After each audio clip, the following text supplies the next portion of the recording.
The Assertiveness Bible helps the non-assertive speak up and the aggressive tone down. USA Today. Without a peer in the field, truly a classic. Aaron Beck, MD, psychiatrist and author of Love is Never Enough. Not only is it the best book on assertiveness, it sets the standard for self-help books in general. Gary Emery, PhD, psychologist and author of Overcoming Depression. Your Perfect Right is the gold standard for self-help. Alan Fay, MD, psychiatrist and co-author of I Can If I Want To. There are many practical guides to assertive living, but this is without question the best. Cyril M. Franks, PhD, psychologist and editor of Child and Family Behavior Therapy. Filled with a wealth of examples on how to cope with everyday situations, counters feelings of futility. Los Angeles Times. 5-star highly recommended rating in the national survey. Some mental health professionals call it the Assertiveness Bible. They think so highly of it. This is an excellent self-help book. The authoritative guide to self-help books. The Bible of Assertive Training. Journal of Counseling and Development. An interesting, readable, and practical manual. Contemporary Psychology. Long regarded as the AT Bible. Human Behavior. I am pleased and honored to write an endorsement for the 10th edition of Your Perfect Right.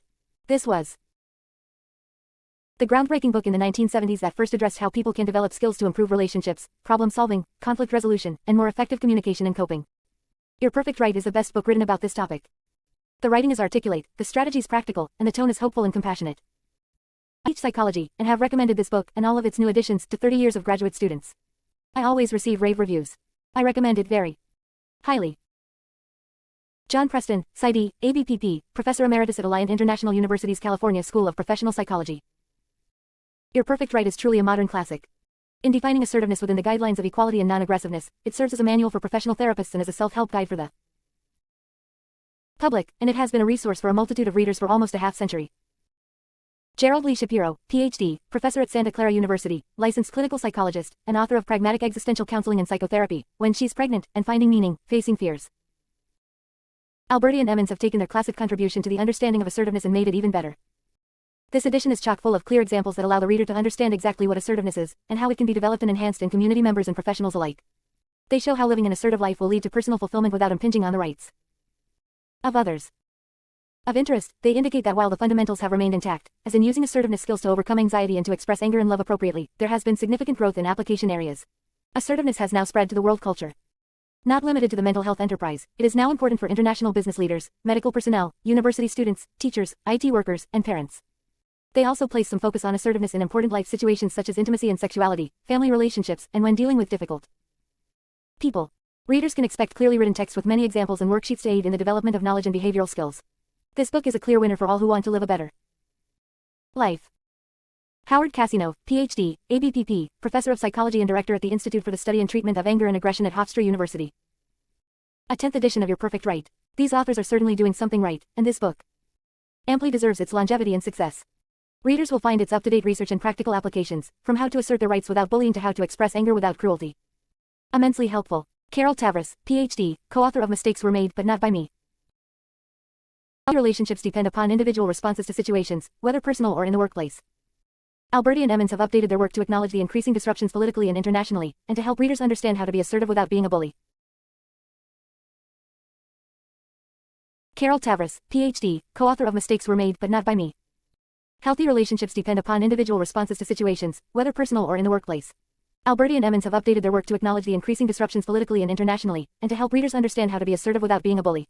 New forms of communication, email, texting, tweeting, etc. all require new rules for interaction. Of particular interest is the advice for employees, bosses, and supervisors that will guide them in dealing with difficult people, accepting and responding to criticism, and addressing anger management in the workplace.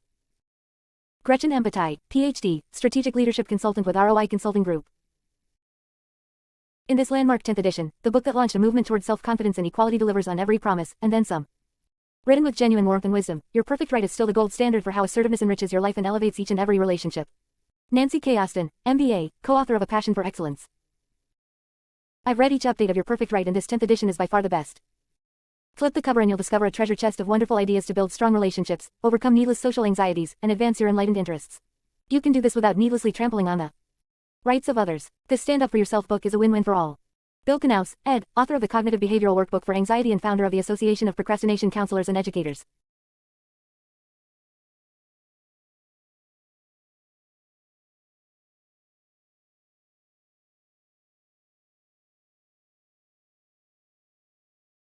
IT was Michael's idea. I was relaxing on my patio when the phone rang that sunny Tuesday in July 1970. On the line, wait. Does anybody read the introduction to a book, anyway? Let's start with the basics, what this book is about. The history can come later for those who may be interested. Your Perfect Right is a step-by-step guide to overcoming interpersonal anxiety, meeting your needs in relationships, creating relationships of greater equality, setting limits on your life and relationships, learning and applying skills of assertiveness, becoming more effective in expressing your needs. Your Perfect Right is not a guide to bullying others, getting your way, telling people off, manipulating people, slamming the door in others' faces, getting what you want at the expense of others. You'll find in Part 1, an introduction to the concept of assertiveness and encouragement for you to learn about your own capabilities for self-expression. In Part 2, a discussion of what it means to be assertive, exploring the implications of assertiveness in personal and social relationships, including several example situations to help illustrate and clarify the concept. In Part 3, detailed explanations and step-by-step procedures for developing assertive behaviors that express your needs and feelings while respecting the other people in your life. In Part 4, helpful ideas for assertiveness in close relationships, with friends, family, intimate partners. In Part 5, an exploration of some practical applications of assertive action, handling anger, responding to put-downs, assertiveness on the job, and dealing with difficult people. In the final section of the book, Part 6, some answers to questions about living an assertive life, including guidelines for deciding when to be assertive or not, responding when assertiveness doesn't work, and helping those close to you to deal with changes in your style. Okay, if that's all you need from an introduction, you can skip to Chapter 1. For those readers who would like to know something of the background of this book, read on. How did Your Perfect Right get that way? We started this book with the idea that some people, a number of our clients in a university counseling center, needed help overcoming the fear of speaking up for themselves. In fact, that's where our title, Your Perfect Right, came from. It concerned us that so many seemed to be manipulated by others, pushed around, denied equal standing in relationships. We had done a good deal of work helping such folks learn to deal more effectively with life situations that called for a stronger response. Here's our starting point, as described in the introduction to the first edition of this book. We hope you'll consider the date, 1970, and forgive our masculine pronouns. We've learned a lot over the years. This book describes for the lay or professional reader some methods of dealing with anxiety through assertive training. When a person becomes able to stand up for himself and do things on his own initiative, he reduces appreciably his former anxiety or tenseness in key situations, and increases his sense of worth as a person. We've endeavored to keep the book up to date beyond that first edition's When a person becomes able to stand up for himself and do things on his own initiative, he reduces appreciably his former anxiety or tenseness in key situations, and increases his sense of worth as a person. We've endeavored to keep the book up to date beyond that first edition's emphasis on some methods of dealing with anxiety through assertive training. New editions over the years, in response to a ton of research and practice by colleagues near and far, have addressed better ways to handle anger, a broader view of social skills, approaches to dealing with social anxiety, greater sensitivity to others, expressing caring and compassion assertively, recognizing and asserting needs and goals, assertiveness in social issues, online methods of self-expression, assertive intimacy and sexuality, on-the-job assertive skills, and dealing with difficult people. How it all began. Now, where was I? Oh, yes. I was relaxing on my patio when the phone rang that sunny Tuesday in July 1970. On the line was my University Counseling Center colleague Mike Emmons. You've done some work with assertive training, haven't you? He asked. I have, I told him, but why do you ask? Mike told me he was surprised to learn from a search of the psychological literature that there was virtually nothing published that explained assertiveness training in detail. We were both familiar with the pioneering work of Joseph Wolpe and Arnold Lazarus, but their discussion was limited to a chapter in a text for professionals. There was a dissertation project or two in a much earlier book by our later-to-be friend Andrew Salter on what he called conditioned reflex therapy, related, but not about assertiveness as such. There was a dissertation project or two in a much earlier book by our later-to-be friend Andrew Salter on what he called conditioned reflex therapy, related, but not about assertiveness as such. Mike's next comment caught me off guard. Let's write a guide for counselors, he proposed. Now, I enjoyed writing and had no doubt we could put together something useful, but did I want to take on a book? Well, why not? We decided to give it a shot, and I spent the rest of that summer getting up to speed with Mike and jotting down lots of ideas for a small manual. By early October, we had assembled what became the first edition of this book. Full of optimism about the project, we set up a card table at the first Southern California Conference on Behavior Modification in Los Angeles on October 16, 1970, and began advance sales of the book at $2.50 a copy. We were amazed at the interest. We sold 60 copies on the basis of a table of contents and a couple of paragraphs of description. Impact Publishers was born. Our wives typed the text on an IBM Selectric typewriter. Some of you may be old enough to remember typewriters, and that original 100-page manual came off the press in January 1971. One of the first copies went to Dr. Michael Serber, a psychiatrist who had agreed to prepare a review of our little book for the New Journal Behavior Therapy. As luck, or planned happenstance, would have it, our card table at that conference in Los Angeles was next to the Association for Advancement of Behavior Therapy table, and we got acquainted with AABT's first president and the editor of Behavior Therapy, Dr. Cyril Franks of Rutgers University, who became a lifelong friend and supporter of our work. We sold our first 1,000 copy print run, produced on a small job press in my parents' garage, in about a year. The next run of 2,000 went in 6 months, and another 5,000 in another couple of years. After that, my folks couldn't keep up. We revised and expanded the work and issued a commercially printed and bound second edition in 1974. About that time, the University Public Affairs Office issued a press release about our success. The Los Angeles Times picked it up, and, in today's vernacular, the project went viral. While Your Perfect Right was the first book devoted solely to the topic of assertiveness, it wasn't alone for long. Our success spawned literally dozens of other titles, including a few that we published at Impact, a handful of which remain in print today. It was clear from the research literature, the glowing reviews we were getting, the remarkable sales of the book, and the feedback from colleagues around the nation and beyond that assertiveness training was helping a very large cohort of therapy clients and self-help readers. In the late 1970s, Michael and I conducted a series of training workshops for professionals around the country, teaching them the procedures we had developed and learning from them lots of great ideas to add to our model. Those ideas were vitally important to the development of the process, and the succeeding editions of the book. As I sit at my keyboard preparing this new 10th edition of Your Perfect Right, I can't help recalling what this book has meant over the last 47 years. So much has changed, in our lives, in the world, in the meaning of assertiveness. The most notable change, sadly, is that Mike is gone now. His declining health prevented him from active participation in this new edition, and I missed his wise, thoughtful, and foresighted perspective so much as I wrote. I've given you my best effort, but it's not the same without his input. What's been happening with assertiveness? As you might imagine, or perhaps hope, I've done a good deal of research into the literature of assertiveness, social skills, and social anxiety in preparing this revision. I've found a ton of recent research on applications of assertiveness, not much on new methods. Perhaps I should find that reassuring. Much of the recent research has been conducted around applications of assertiveness in Africa, Eastern Europe, India, China, Japan, Thailand, and Iran. The concept certainly has legs, and they're traveling around the globe. Some of the most interesting applications have dealt with business leaders, nurses, couples, teacher trainees, social workers, hospital employees, midwives, and adolescents. Research and training efforts have focused on women in developing nations, nurses in China and Ireland, headache patients and university students in Turkey, managers in Japan, IT workers in Spain, customer service providers in Israel, operating room nurses and low-income women in the United States, adolescents in the rural United States, and midwifery students in Australia. Where are we headed? When we began our work with assertiveness training in the late 1960s, the world was a simpler place, and being assertive pretty much meant standing up for yourself, not allowing others to push you around or take advantage of you. Given the tenor of those times, the meaning quickly expanded to include support for socio-political movements, civil rights, women's equality, individual freedoms. Those personal and social issues are still with us, of course, but these days, living assertively in a crazy world comes with a caution. It's more important than ever to assess the probable consequences of an assertive act. It's usually worth the risk, but sometimes the best course is to let it go. As the world continues to grow smaller, we envision a number of factors likely to impact what it means to be assertive in interpersonal relationships. We all can look forward to the development of increased emphasis on equality in relationships. More effective approaches to dealing with anger. Recognition of when to let it go, to accept rather than assert. Greater sensitivity to the needs of others. It's not all about you or me. Better ways to handle bullying in schools, in communities, and globally. New methods of assertive communication via electronic and social media. Better skills for dealing with a variety of cultures, lifestyles, and belief systems. We can't really predict, of course, nobody has a working crystal ball. What we do know is that now and in the future, you'll find that an assertive approach to equal relationships in your life will help you meet your needs and achieve your goals. And if you follow the model we describe here, the other people in your life will benefit as well. We believe this book provides the tools you need to build those skills. We wish you well on your journey toward more effectively assertive self-expression. R. Albert EALBERTI. PRTI. YOU and Y. Our pages ERFECT. Right. Chapter 1. Assertiveness in you. Be fair with others, but then keep after them until they're fair with you. Alan Alda. Don't let the title fool you. This book is not about getting your way. Our view of Your Perfect Right means living on an equal footing with the other people in your life. We're all about equality, balance, in your life and relationships. Consider this. Do you like Ben and Jerry's ice cream? Maybe Chunky Monkey or Chubby Hubby or Cherry Garcia or White Russian?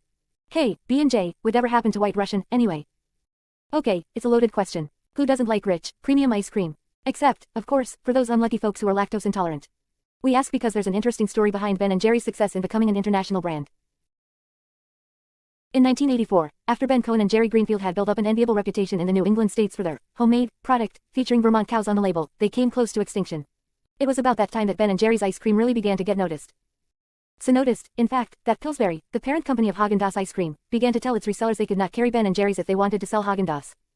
And, as you might guess, Pillsbury's clout scared Ben and Jerry's grocery outlets. Most of them were ready to give up, Vermont's finest. Fortunately for ice cream lovers everywhere, however, Ben and Jerry were not intimidated. In addition to antitrust legal action, they began a publicity campaign, under the slogan, "What's the doughboy afraid of?" With leaflets, t-shirts, and bumper stickers, the Ben and Jerry's team kept up the PR pressure while the top-flight Boston legal counsel they engaged kept the antitrust negotiations on the front burner. After a year of lawsuits, countersuits, and priceless national publicity, the dispute was settled out of court, and Ben & Jerry's became a premium ice cream brand to be reckoned with. If you'd like to follow up on the Ben & Jerry's story, get a copy of Ben & Jerry's, The Inside Scoop by Fred Chico Lager. Now, let's be clear, this is not a book about ice cream, or about antitrust lawsuits, or even about David versus Goliath. Well, maybe a little about David and Goliath. We won't show you how to punch out the guy who kicks sand in your face.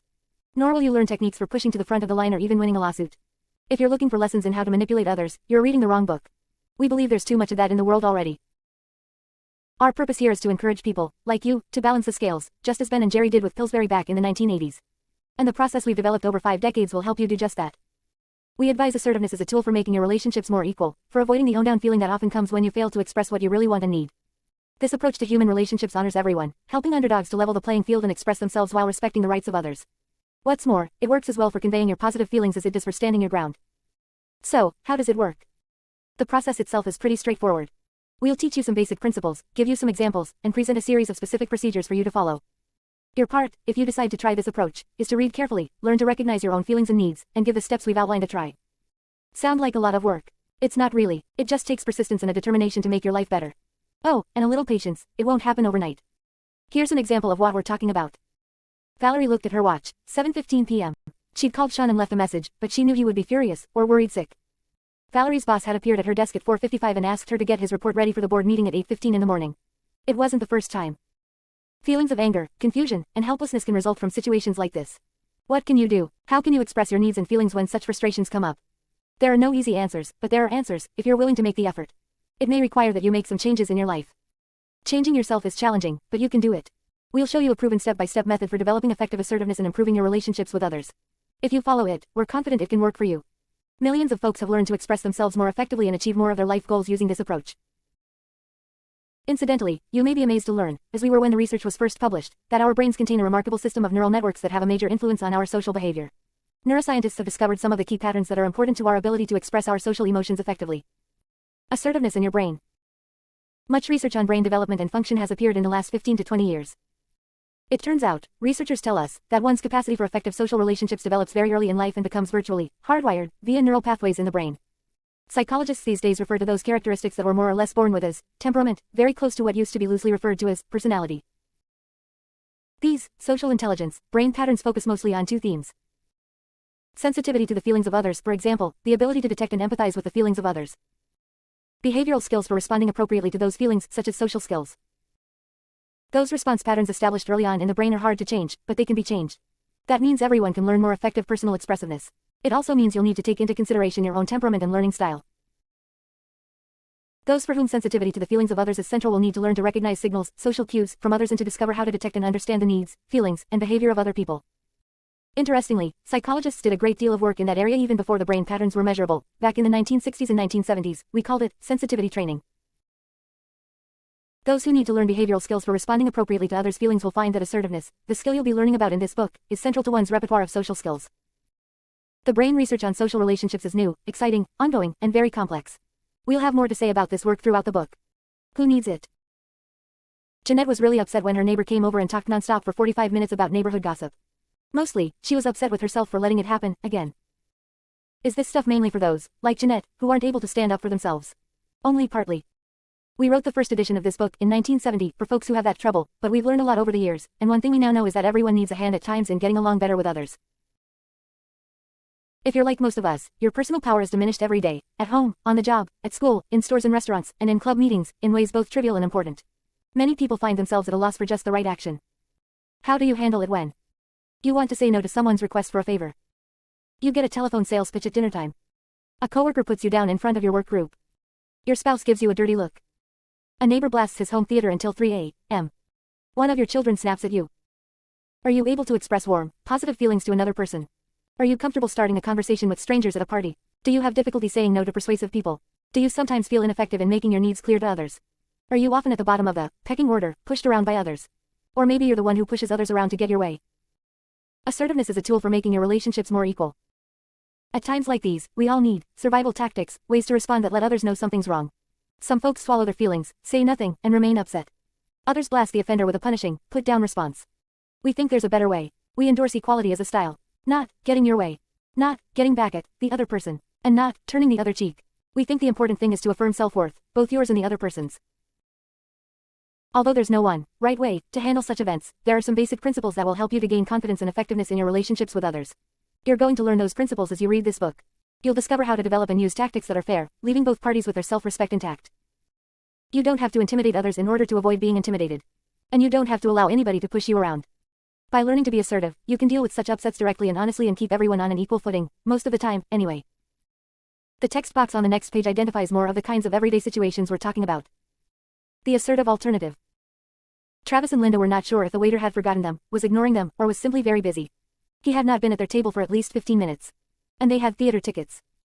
Assertiveness is an alternative to personal powerlessness or manipulation. You'll find in this book a program that will help you develop effective ways to express yourself, maintain your self-respect, and show respect and goodwill toward others. We firmly believe in the equal worth of every human being, and this book celebrates that belief and encourages positive relationships among people who respect and value one another. There are lots of popular ideas you may have heard about what it means to be assertive. We don't agree with most of them. An old Ziggy cartoon, for example, illustrates the unfortunate image that many hold. We find our hero walking up to a door labeled Assertiveness Training Class. Below that sign is another, don't bother to knock, barge right in. You can probably guess our view, barging in is not being assertive. Over the years, there have been other popular books that talk about assertiveness as a technique for getting your way. As we've said, that's not our goal. We'll help you to clarify your personal goals in relationships, and we'll show you how to retain a sense of self-control, a sense of being in charge of your own life, without trying to control others in the process. Aggression and assertion are commonly confused, but they are distinctly different. Aggressiveness means, me first, pushing others around, denying their rights. As you'll learn in the pages to come, assertiveness reflects genuine concern for everybody's rights. A lot of people, including some book authors, tend to equate being assertive with saying no. While that is one important aspect of what we're talking about, there's much more. Let us give you our definition of healthy assertiveness. Assertive self-expression is direct, firm, positive, and, when necessary, persistent, action intended to promote equality in person-to-person relationships. Assertiveness enables us to act in our own best interests, to stand up for ourselves without undue anxiety, to exercise personal rights without denying the rights of others, and to express our feelings and needs, affection, love, friendship, disappointment, annoyance, anger, regret, sorrow honestly and comfortably. Confronted with a difficult situation, many people tend to respond non-assertively, thinking of an appropriate comeback long after the opportunity has passed. Others react aggressively and make a deep and negative impression that they often regret later. By developing a more adequate repertoire of assertive behavior, you'll be able to choose appropriate and self-fulfilling responses in a variety of situations. What gets in the way of self-expression? In helping thousands of people learn to value themselves and to express themselves directly and honestly, we have found 3 particularly difficult barriers to self-assertion. Many people don't believe they have the right to be assertive. Many people are highly anxious or fearful about being assertive. Many people lack the skills to express themselves effectively. In addition, some of that exciting recent research in neuroscience sheds new light on our subject. For example, brain scientists now tell us that some people are born with a genetic predisposition to shyness or social inhibition. Yet even that obstacle can be overcome to a large extent with diligent application of the procedures we describe. We've addressed these barriers to personal power and healthy relationships and offered proven tools to overcome them. In later chapters, you'll learn about the concepts of non-assertive, aggressive, and assertive behavior, and lots of examples and specific instructions will show you how they may apply in your life. Incidentally, on the plus side, brain studies also show that we're all equipped with something scientists call mirror neurons in the brain, which led us to mimic the behavior of others and help us to learn socially appropriate behavior and to respond accordingly. How can you benefit from this book? Learning to respond more effectively will reduce the anxiety you may feel in dealing with others. You may even begin to feel better in other ways as well. Headaches, general fatigue, stomach disturbances, rashes, depression, and even asthma are sometimes related to a failure to express feelings directly. Learning to assert yourself positively and firmly can help you avoid such symptoms. Hundreds of research studies have shown that by developing the ability to stand up for yourself, overcome your anxiety in social situations, and take the initiative to do what's important to you, you can cut down your stress and increase your sense of worth as a person. You can be healthier, more in charge of yourself in relationships, more confident, more capable, and more spontaneous in expressing your feelings. And you'll likely find yourself more admired by others as well, especially if you treat them with respect and kindness. Whether your goals are personal, social, job-related, or world-changing, these ideas and procedures will help you to develop positive self-expression and healthier relationships. You won't find gimmicks on how to manipulate others in this book. We are honored that thousands of therapists have recommended this book as helpful reading for their clients. Indeed, maybe that's why you're reading it now. And we've been gratified to note that, in 3 separate surveys of practicing professionals, this book has consistently received the highest rating among assertiveness books and has been among the most often recommended of all self-help books. Before you go on to the next chapter, think a bit about why you picked up this book. Are you looking for help in specific areas of your life, on the job, perhaps, or with your family relationships? Do you have some ideas about how you'd like your life to be different? Chapter 7 goes into specifics about setting goals for your growth, but give a few moments of thought now to what you'd like to gain from reading Your Perfect Right. Then, when you're ready, push ahead and let's find out what this assertiveness stuff is all about. Chapter 2. How assertive are you now? If you cannot say no, you are not in charge of your own life. Randy J. Patterson. Before we continue our exploration of what assertive behavior is and how it can help you create a more satisfying life for yourself, we think you'll find it helpful to explore your own style of self-expression. In this chapter, we've provided a short questionnaire that will tell you more about how well you handle everyday social situations. What do you know about your own assertiveness? Others' reactions give you clues. Aunt Maria says, you're sassy. The boss tells you to be more persuasive with customers. Or perhaps the children believe you need to say no instead of listening to telephone sales pitches. Maybe you tried to speak up to a clerk but backed off when she responded with a scornful look. Everyday comments and reactions such as these are helpful indications of how you are doing now with assertiveness, but we want to encourage you to be even more thorough and systematic in observing yourself. Our assertiveness inventory on the following 2 pages offers a helpful tool for improving your understanding and awareness of yourself. One problem in measuring assertiveness is that there is no one single human characteristic you can put a finger on and say, that's assertiveness. It is a complex phenomenon that depends on both the persons involved in the particular situation. That doesn't mean that you ought to quit trying to figure out how you're doing. It can be very valuable to take a close look at your life and identify your strengths and weaknesses. Take a few minutes right now to respond to the assertiveness inventory. This is just for you, so be honest with yourself. After you complete the inventory, read on for the discussion of results and for specific steps you can take to make the results practical in your life. The inventory is not a standardized, psychological test. The studies required to thoroughly evaluate and approve a test have not been conducted, so just relax and enjoy this brief exploration of when and how you express yourself. Some items won't apply to your life, and you may want to respond, what does that mean? Or, it depends on the situation. Don't let your criticism of the questions get in the way. If you take the time to answer honestly, the inventory can be a helpful tool in your growth in assertiveness. When you complete the inventory, you'll probably be tempted to add up your total score. Don't. Total score really has no meaning, since no general trait of assertiveness has been found to exist. As you have no doubt experienced in your own life, what is assertive must be answered in terms of the person and the situation. Think of the inventory as simply a personal survey to use for your own benefit. Analyzing your results. Here are our suggestions for ways to examine your responses to the assertiveness inventory. Look at individual events in your life involving particular people or groups and consider your strengths and shortcomings accordingly. Look at your responses to questions 1, 2, 4, 5. Do your answers to these items tell you that you are rarely speaking up for yourself? Or are there perhaps some specific situations that give you trouble?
Look at your responses to questions 3, 8, 13, 20, 23, 26, 29, 31, 32, 33, and 34.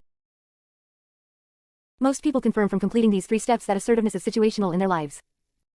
No one is non-assertive all the time, aggressive all the time, or assertive all the time. Each person behaves in each of the 3 ways at various times, depending upon the situation.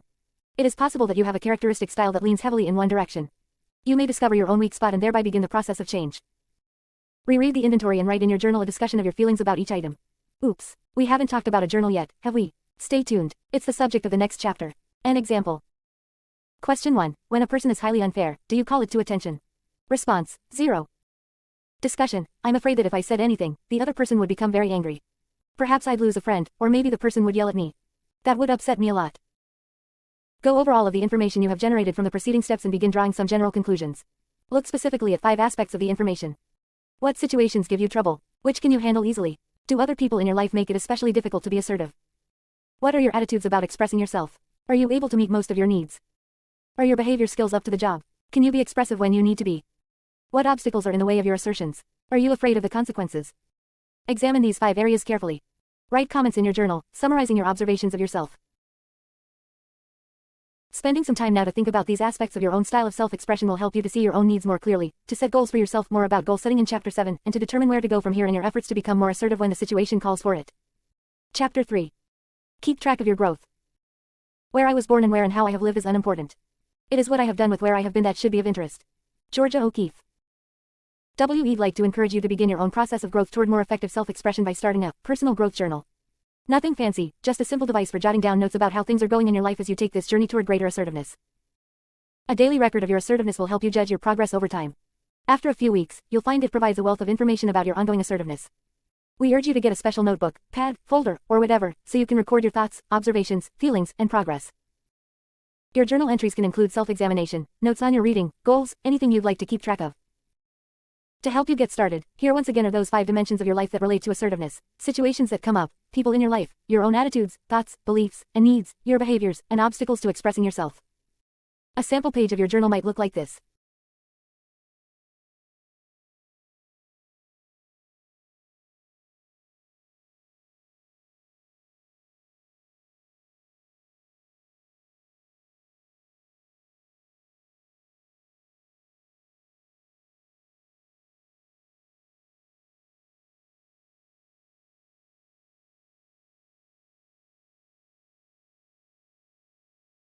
A sample page of your journal might look like this.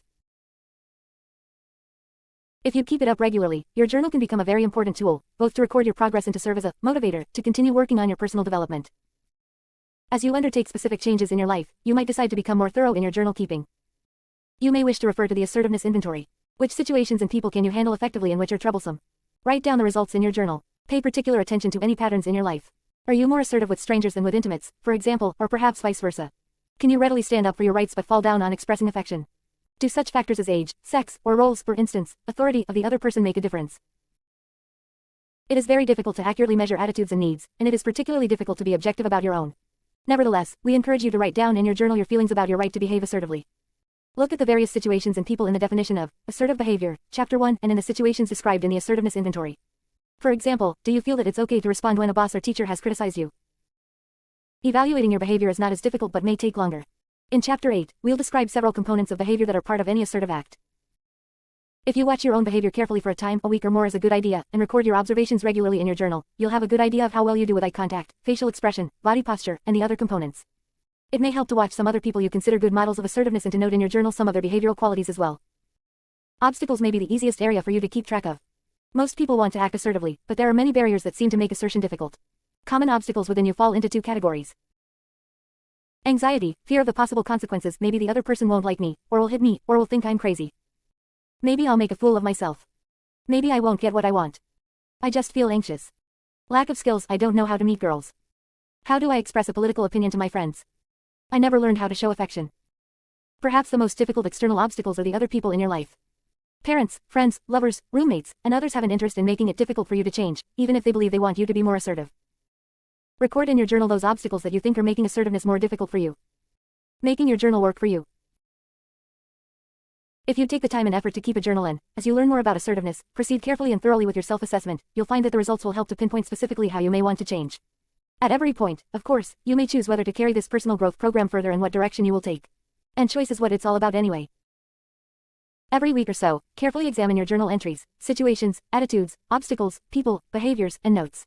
Look for patterns. Remember to evaluate your strengths as well as your weaknesses. The first week or two of entries in your journal should give you a good picture of how you are doing now and provide a basis for setting goals for yourself. While we have not yet presented a systematic process for setting goals that comes in Chapter 7, we encourage you to continue to think about your own hopes for improvement and to make notes in your journal about them. Your journal might show you that you have difficulty with people in authority, that you don't believe you have a right to speak up to them, that you can't maintain good eye contact with them, and that you're very anxious around such people. You can work on these items individually through the step-by-step procedures described in the chapters ahead. Changing long-standing aggressive, non-assertive, or other behaviors is difficult. Your journal is a crucial asset in the process of change. As you become aware of your behavior patterns, you can begin to choose deliberately and act in ways that will move you toward your goals. As your initial awkward attempts at assertion are rewarded, hey, it worked. You'll find the assertive choice will become easier and easier. Start your journal today with notes about your reading thus far in the book.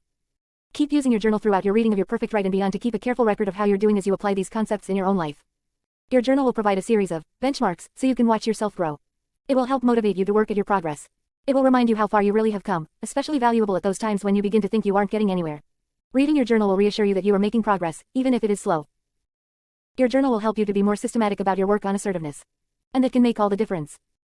As you learn new things about yourself, you may find serious shortcomings in some of the areas we've discussed.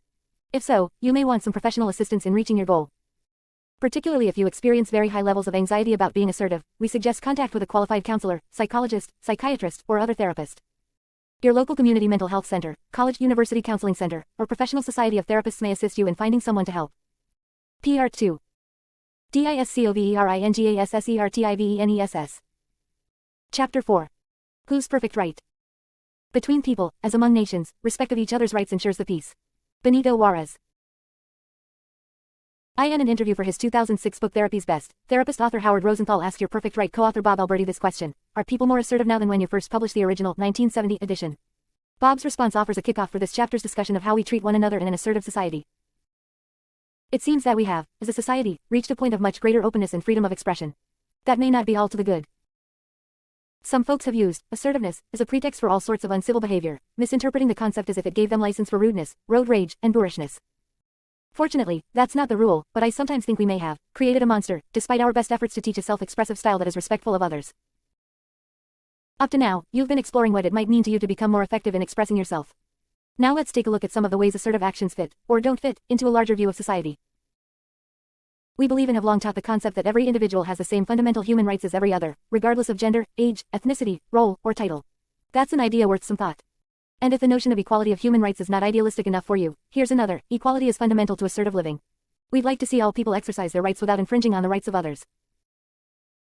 The Universal Declaration of Human Rights, adopted by the United Nations General Assembly in 1948, is an excellent statement of goals for human relationships. The excerpt on the next page presents a few key clauses from that document. The declaration is idealistic, to be sure, and we doubt that any country in the world actually lives up to its ideals. Still, we urge you to let those principles encourage you to support the rights of every individual, including yourself. Keeping a broad view of individual human rights can help us to counteract the forces that pit us against one another. We are all human beings after all, citizens of a very small planet, and dependent upon each other in many ways. We need mutual support and understanding for our very survival. Or some more equal than others. Unfortunately, society often evaluates human beings on scales that rank some people as more important than others. Here are a few popular notions about the value of people. Which ones do you agree with? The lists could go on and on.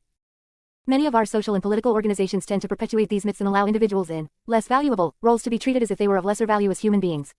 The good news, however, is that lots of folks are finding ways to express themselves as equals. Assertive women in the 21st century. Through the first few editions of this book, the movement popularly known as women's liberation was gaining momentum. We don't hear the term much anymore, but the concept of liberated individuals, free to be themselves, has not gone away.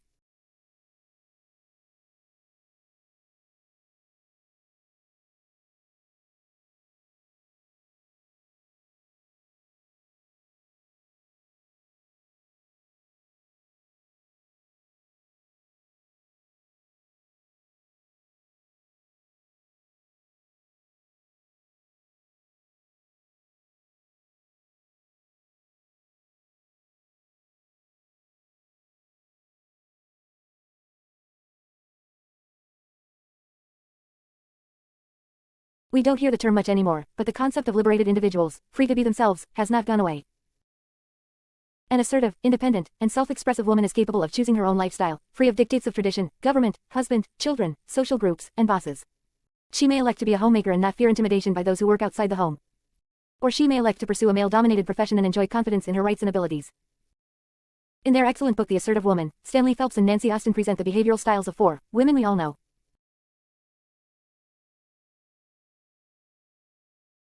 Their characterizations of Doris Doormat, Agatha Aggressive, Iris Indirect, and April Assertive are self-explanatory by the names alone.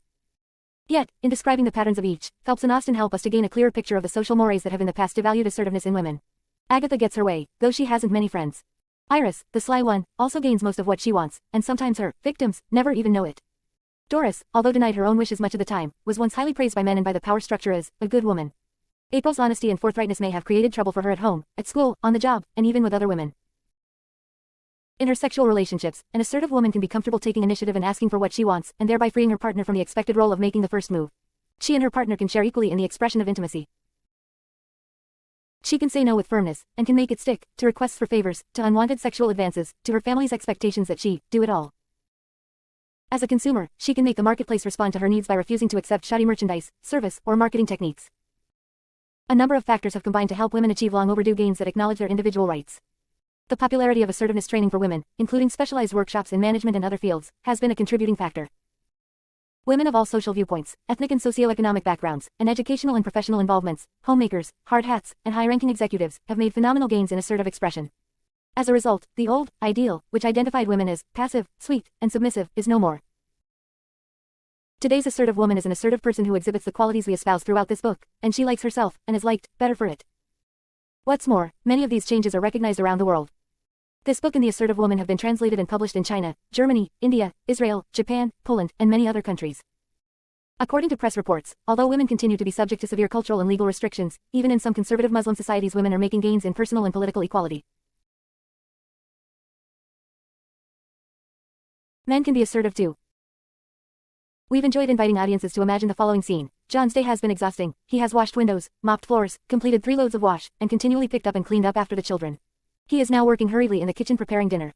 The children are running in and out of the house, banging the door, screaming, and throwing toys. In the midst of this chaos, Mary arrives home from an equally trying day at her office. She offers a cursory, "I'm home," as she passes the kitchen on her way to the family room. Dropping her briefcase and kicking off her shoes, she flops in her favorite chair in front of the television set, calling out, "John, bring me a beer. I've had a hell of a day." This scene is humorous partly because it counters cultural stereotypes. After all, shouldn't John also have a career, working for a salary instead of at home? Isn't it a man's place to go out and conquer the world on behalf of his family? To demonstrate his manhood, his machismo, his strength, and his courage. For too long, our society accepted as proper the stereotype of the male as the mighty hunter, who must protect and provide for his family. Indeed, from earliest childhood, the accepted male roles of earlier days encouraged assertive, and often aggressive, behavior in pursuit of this ideal. Competitiveness, achievement, and striving to be the best were integral components of male child rearing and formal schooling, much more so than for daughters. Men have been treated as if they were by nature strong, active, decisive, dominant, cool, and rational. Late in the 20th century, a growing number of men began to acknowledge a great gap in their preparation for interpersonal relationships. Limited in the past to only 2 options, the powerful, dominating aggressor or the wimp with sand in his face, most found neither to be particularly satisfying. Assertiveness offered them an effective alternative, and a new generation of men has rejected the aggressive, climbing, success stereotype in favor of a more balanced role and lifestyle. Psychological and cultural concepts of masculinity have changed to acknowledge the caring, nurturing side of men as well. Men have recognized that they can accomplish their own life goals in assertive, not aggressive, ways. Professional advancement is available for the competent, confident, assertive man. We have witnessed remarkable changes in our society's definition of what it means to be a man.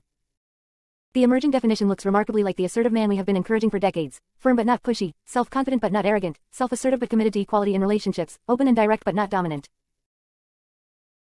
We admire those men who acknowledge to themselves and to one another, and to the women in their lives, their needs and desires, their strengths and their vulnerabilities, their anxieties and their guilt, and the internal and external pressures that drive their lives. Assertive men these days are held in high esteem in relationships with the important others in their lives.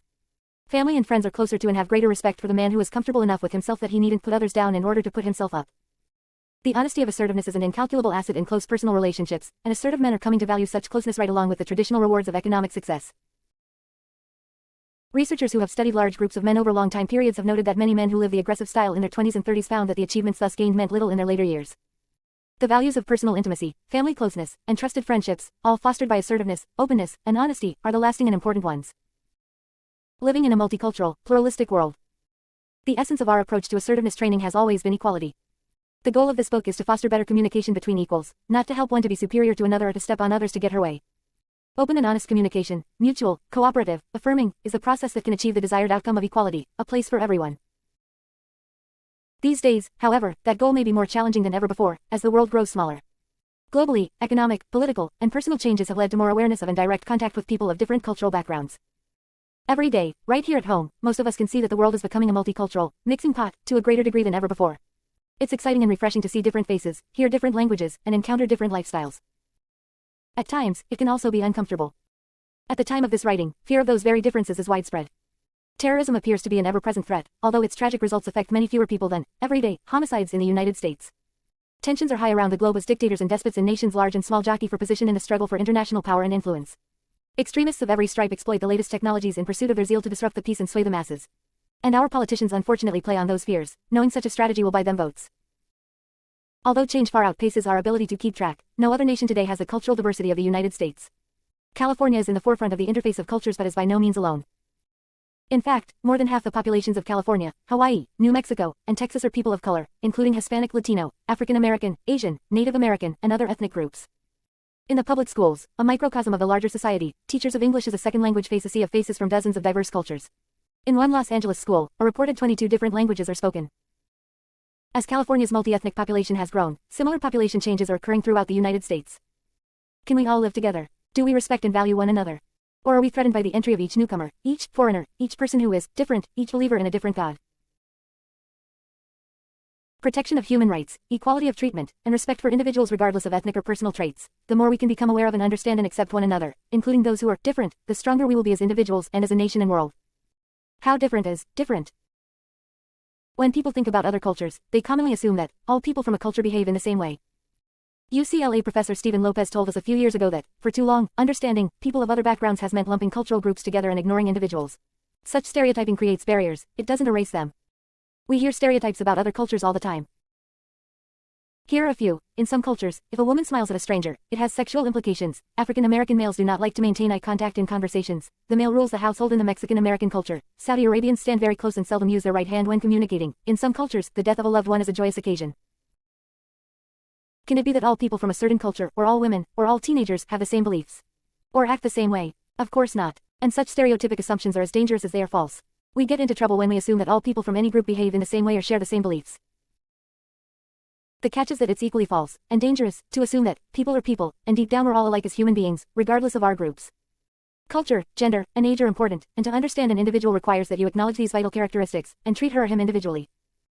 What does background have to do with assertiveness? As you begin to develop assertive skills, how can you use them in dealing with people from different backgrounds? First, treat each person with respect. Second, educate yourself about the backgrounds of people you encounter. And third, if something seems unusual in an individual's style, standing too close, avoiding eye contact, being overly shy or pushy, check it out. You might say something such as, "I find it a little uncomfortable when you stand so close to me. I guess I'm not used to that." Keep in mind that each human being is unique, a complex blend of age, gender, genes, culture, beliefs, and personal life experiences. All Italians, or Irish, or Vietnamese, or Mexicans are not alike, but members of each group have much in common. All teenagers, or senior citizens, or preschoolers are not the same. All teenagers, or senior citizens, or preschoolers are not the same, but it helps to know something about the needs and characteristics of a person's group as you deal with that individual. All working women, or midlife men, or 30-somethings are not identical, but they have similarities that may be important to be aware of if you want to get to know someone who fits one of those labels. In sum, as you seek to understand people of other cultures or backgrounds, begin first with the individual. Don't underestimate cultural or group-specific behavior or overestimate the universality of human behavior. When in doubt, show respect, ask questions, and listen, listen, listen. Society often discourages assertiveness. Despite important improvements in some areas, society's rewards for appropriate assertive behavior are not universal. The assertions of each individual, the right of self-expression without fear or guilt, the right to a dissenting opinion, and the unique contribution of each person all need greater recognition. We can't overemphasize the importance of the difference between appropriate assertion and the destructive aggression with which it is often confused. Assertion is often actively discouraged in subtle, or not so subtle, ways in the family, at school, at work, in faith-based communities, in political institutions, and elsewhere. In the family, the child who decides to speak up for his or her rights is often promptly censored. Don't talk to your mother, father, that way. Children are to be seen, not heard. Don't be disrespectful. Never let me hear you talk like that again. Obviously, these common parental commands are not conducive to a child's assertion of self. At school, teachers are frequently inhibitors of assertion. Quiet, well-behaved children who do not question authority are rewarded, whereas those who, buck the system, in some way are dealt with firmly. Educators acknowledge that the child's natural spontaneity in learning is, by the 4th or 5th grade, replaced by conformity to the school's approach. The results of such upbringing affect functioning on the job, and the workplace itself often is no help. At work, employees usually assume that it's best not to do or say anything that will rock the boat. The boss is in charge, and everyone else is expected to go along, even if they consider the expectations completely inappropriate. Early work experiences teach us that those who speak up are not likely to obtain raises or recognition and may even lose their jobs. You quickly learn not to make waves, to keep things running smoothly, to have few ideas of your own, and to be careful how you act lest it get back to the boss. We all have the right to express ourselves and our needs, and to feel good, not powerless or guilty, about doing so, as long as we do not hurt others in the process. Fortunately, things have changed somewhat in recent years, with more employee rights and a greater balance emerging.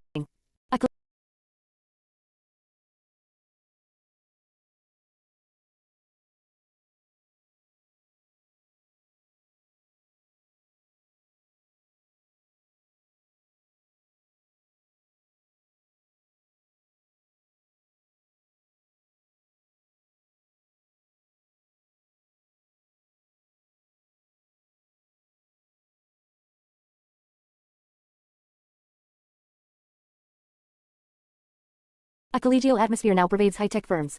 Low unemployment has required employers to accommodate a variety of individuals with talent.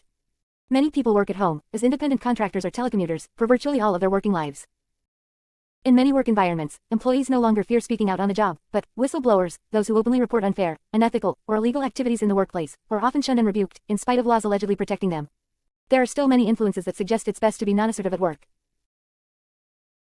The teachings of many religious organizations suggest that assertive behavior is somehow at odds with the principles of one's faith. Such qualities as humility, self-denial, and self-sacrifice may be encouraged to the exclusion of standing up for oneself. There is a mistaken notion that religious ideals must, in some mystical way, be incompatible with feeling good about oneself and with being calm and confident in relationships with others. Quite the contrary, assertiveness is not only compatible with the teachings of major religions, it frees you of self-defeating behavior, allowing you to be of greater service to others as well as to yourself.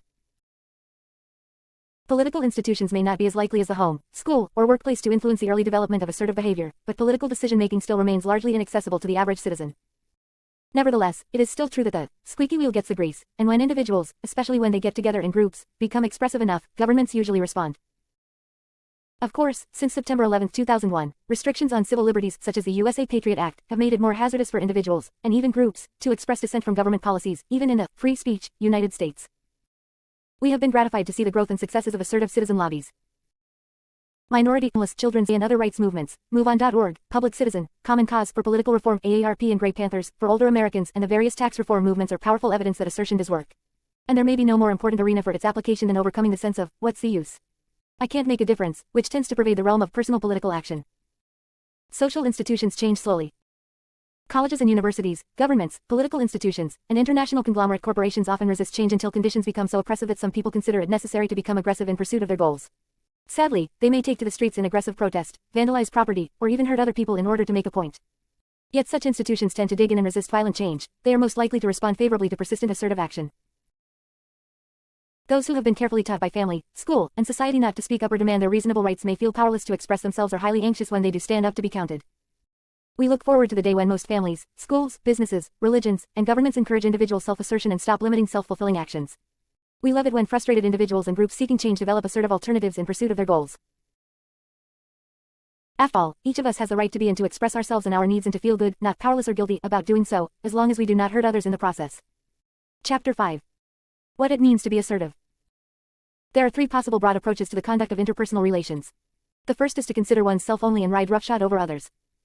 The second is always to put others before oneself. The third approach is the golden mean. The individual places himself first, but takes others into account. Joseph Wolbe. Tehei harvest fruits and vegetables that nobody else wants and distribute them to people who would otherwise be without. They're the Senior Gleaners of Northern California, an all-volunteer assembly of people of retirement age, loosely affiliated with groups in other areas around the country through Feeding America, the National Food Bank Network. The group was started in 1976 by a retired engineer, Homer Farner, who gathered the first 30 volunteers in his Sacramento garage. In an interview with psychologist author Bill Berkowitz for a feature story in the book Local Heroes, Farner was asked for the key to the group's early success. He responded enthusiastically, I'm saying first, right out, when the crops grow, go out and see those people and persist. Because one turns you down, maybe he's got a good reason. Go on, go on, go on. Homer Farner's admonition could be the mantra of this book, go on, go on, go on. Persistence may just be the single most important thing you learn from this process. But wait. Yes, persistence is important, and we encourage you to make it a part of your assertiveness toolkit, but it's not all there is to being assertive. Stay with us as we take another look at the concept of assertiveness as we defined it in Chapter 1. Assertive self-expression is direct, firm, positive, and, when necessary, persistent, action intended to promote equality in person-to-person relationships. Assertiveness enables us to act in our own best interests, to stand up for ourselves without undue anxiety, to exercise personal rights without denying the rights of others, and to express our needs and feelings, affection, love, friendship, disappointment, annoyance, anger, regret, sorrow honestly and comfortably. Let's examine those elements in greater detail.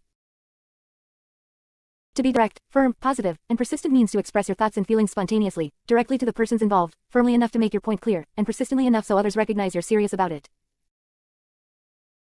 To promote equality in person-to-person relationships means to put both parties on an equal footing, to restore the balance of power by giving personal power to the underdog, to make it possible for everyone to gain and no one to lose. To act in your own best interests refers to the ability to make your own decisions about career, relationships, lifestyle, and time schedule, to take initiative starting conversations and organizing activities, to trust your own judgment, to set goals and work to achieve them, to ask for help from others, and to participate socially. To stand up for yourself includes such behaviors as saying no, setting limits on time and energy, responding to criticism or put-downs or anger, and expressing or supporting or defending an opinion. To exercise personal rights relates to competency as a citizen, as a consumer, as a member of an organization or school or work group, and as a participant in public events to express opinions, to work for change, and to respond to violations of one's own rights or those of others. To not deny the rights of others is to accomplish the above personal expressions without unfair criticism of others, without hurtful behavior toward others, without name-calling, without intimidation, without manipulation, and without controlling others. To express needs and feelings honestly and comfortably means to be able to disagree, to show anger, to show affection or friendship, to admit fear or anxiety, to express agreement or support, and to be spontaneous, all with little or no painful anxiety. Putting those elements of the definition back together, you can see that assertive behavior is a positive self-affirmation that also values the other people in your life. It contributes both to your personal life satisfaction and to the quality of your relationships with others.